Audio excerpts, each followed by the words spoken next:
We've all had those traditional birthday celebrations where we're sitting around with family, cake, candles, cards, gifts.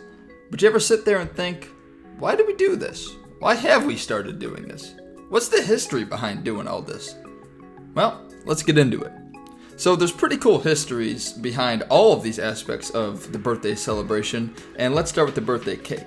So the birthday cake dates back a few centuries, let's say around mid-17th century, 1650. It was more of a dinner party thing, so you'd throw a cake in the middle at celebratory proceedings, and it would be more of a decor piece. But then as these celebratory proceedings became annual with something like a birthday, the birthday cake took off and it just sort of stuck. But that comes from around 1650. But now you wonder, what about the candles? Why did we put candles on this cake? Now this has more of an immense religious significance. They were thought to be sacred, and the tradition of lighting candles on a cake of that person's age started in Germany in the late 18th century, specifically around 1798, 1799.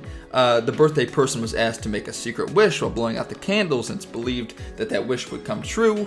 But there's no concrete evidence to directly how this custom became, but it's generally accepted that it happened in Germany in the late 18th century, around 1798, 1799. Now, what about greeting cards? Why do we exchange cards with each other?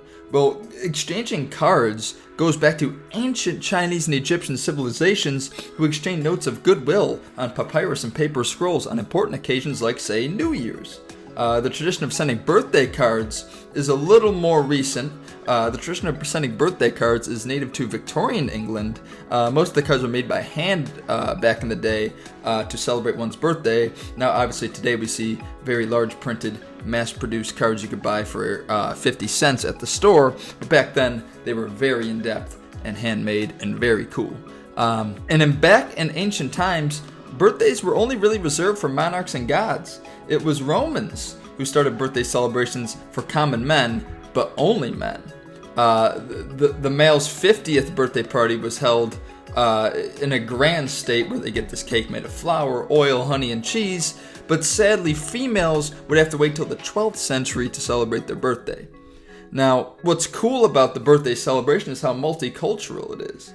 Now, we see stuff from ancient Chinese and Egyptian civilizations. We see stuff from the ancient Rome. We see stuff from Victorian England, from Germany. And we even see the iconic birthday song comes from American siblings Patty and Mildred Hill, who wrote a tune, Good Morning to All, but really Happy Birthday was put over the melody of this. So this melting pot of American, German, English, Chinese, Egyptian, Roman, all coming together to contribute ideas that creates this standard birthday celebration is really cool to me. Just how multicultural it is and how many things have just been steamrolled into tradition. But are you surprised by this? Let me know what you think. Will you think about the Chinese and Egyptian civilizations next time you go to the store to buy a card for somebody? Let me know what you think below. For Cosmos History, I'll see you later.